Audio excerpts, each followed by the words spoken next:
Hey guys, Travis Leglider, extension weed scientist at the University of Kentucky, and wanting to start something a little bit new here, and I'm going to call it the weekly weed watch. And what I want to do is every week just highlight a weed of relevance to the growing season, whether it's in corn, soybeans, or wheat.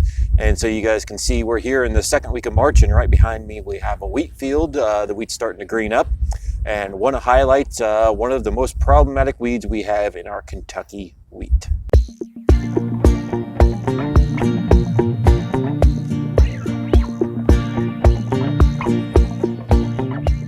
And our first weed is going to be Italian ryegrass or annual ryegrass.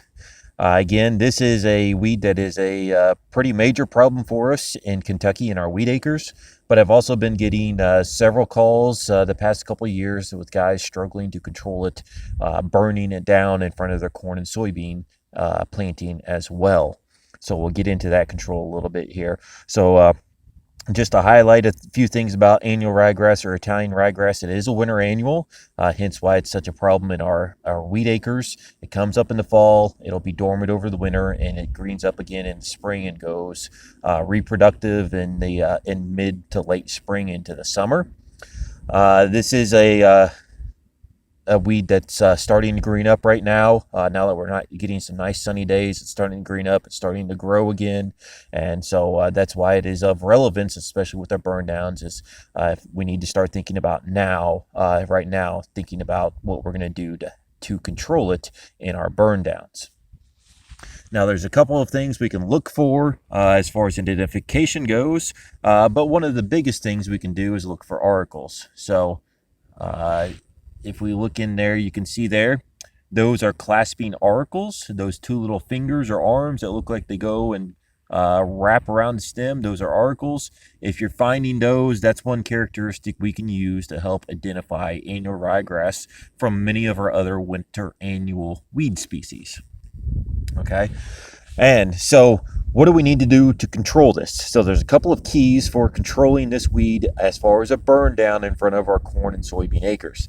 The first thing is to make sure we have the right growing conditions, or making sure that annual ryegrass is really actively growing when we make that herbicide application. So basically our rule of thumb is that we need 2 or 3 days before and after the application where our low is not below 45 degrees.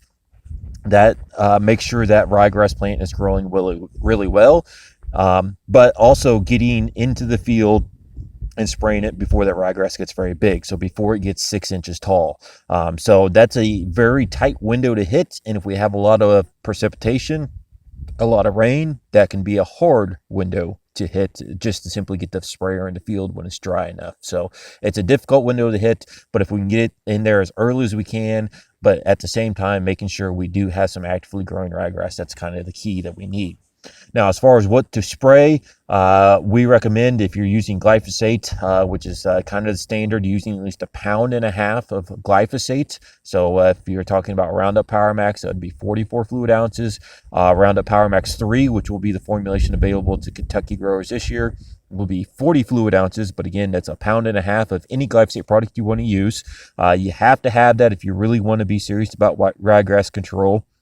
And then the other thing that we've seen is if you add in 1 ounce of Sharpen, that helps us out and most consistently helps us control our ryegrass and burn down our ryegrass. So 1.5 pounds of glyphosate plus 1 ounce of Sharpen. And the one thing we have to avoid is tank mixing with our glyphosate a photosystem 2 inhibitor. That would be atrazine or metribuzin. So if we avoid those will antagonize your glyphosate on ryegrass. So avoid those tank mixes. Put those residuals on later or closer to planting, and we should be good. So that is annual ryegrass. That is our first weed for our weekly weed watch. Tune in next week for our next weed.